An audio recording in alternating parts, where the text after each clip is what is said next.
That's right. It is time to go inside the matchup here with Thanksgiving Day football. First up, it's the Buffalo Bills taking on the Detroit Lions. And I would say they're traveling to Detroit, but they're already there. They played there Sunday. They've been there since Sunday. It's the Bills. It's the Dolphins. The Bills are 9.5 point favorites in this one with an over under of 54.5 points. One team riding a 3-game winning streak and climbing fast in your power rankings. One team continues to stay really the same. The Bills have looked good all season long. They're a strong team. In this matchup, pretty much two teams that are on the opposite side of the spectrum in terms of the power rankings and where they stand in the NFL. What are you watching for in this game from a football standpoint? Watching for like these two teams. What are you watching for in this game? Well, I always look for the upset on Thanksgiving because there's something special, especially about the Dallas Cowboys and the Detroit Lions playing on Thanksgiving. The Lions usually come out and start the game fast. Like they'll do something and they'll get ahead, and it gives you hope. Like, oh, this could be the upset. It's Thanksgiving, right? But it doesn't always pan out that way. I think sometimes when you just play an inferior or a superior opponent in their case, you try, that momentum lasts for so long, and then it starts to fade and wane as the game goes on. And I think you can expect very similar storyline here. I think Detroit comes out with a lot of emotion. It's Thanksgiving Day. There's something special about playing on Thanksgiving, and the players know that. The players understand that, and they like that. They embrace it. And so I think Detroit comes out hot, but I'm watching Buffalo to just stay the course. Very similar to the way they did against Cleveland last week. Stay the course, and then ultimately the talent just prevails. And we know Buffalo's a much more talented team at this point, especially at the quarterback position where it matters most. So I'm expecting Buffalo to, at some point in time, middle of the second quarter, after halftime, to impose their will and kind of pull away in this game. Yeah, and when you look at the rankings and the stats here, I mean, you talk about the defenses, and yes, the Detroit Lions defense has been able to force a lot of turnovers lately in the past 3 games on their win streak. They're still one of the bottom teams in terms of defense in the NFL, going up against one of the high-powered offenses in the league.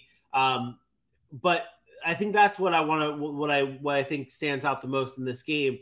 It's the conversations that we've been having over the past few weeks over Josh Allen's turnover problems. That's been talked about a lot.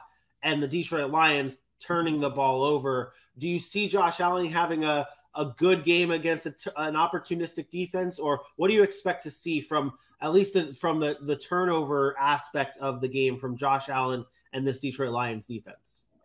Well, I think as always, we want to overblow the problems that Josh Allen is having. Yeah, he's turned the football over, but guess what? 4 or 5 weeks ago, we said the same thing about Lamar Jackson, and it happens. These quarterbacks we think are supposed to be so perfect, and they can't. Like they're human. They have bad games. They deal with stuff.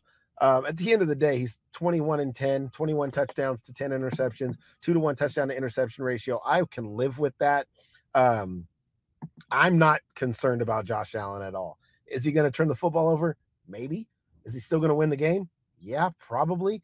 But he is human, and he's an aggressive quarterback. He's going to try to make throws and fit things in there. And if you're a good defense, like when they play the Jets or when they play the Vikings, who have been opportunistic, sometimes you get turnovers. It happens. Guys can throw interceptions. It's when you throw those interceptions and how you respond from those mistakes is what I'm judging you on. And Josh Allen's been one of the best in the NFL for the past 3 or 4 years now. I have no concerns about Josh Allen other than his health, making sure that arm is healthy. And maybe that's a reason for some of the turnovers. Who knows?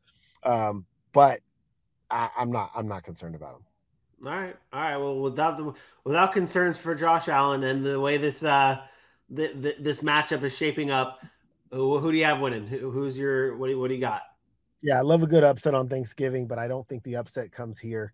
I think Buffalo wins, and I think Buffalo wins handily, not big, but handily. 31-23, 31-20, 31-23. I'll give Detroit some credit after a good start. Maybe they score 14 early, and then they're only able to muster up some field goals late. So 31-23, Buffalo. I'll go 31-17 Buffalo. I think similar to you that it's not going to be it'll be strong game from the Buffalo Bills and the Buffalo Bills offense. I do think there is something to be said about the fact that they've been in Detroit for the past 5 days. They've been getting comfortable. This isn't just like any other road game where they're just traveling in, they're in and out. They've been there. They're comfortable there. I think that's a storyline to follow in this one. And I do think that the Bills end up winning this game 31-14.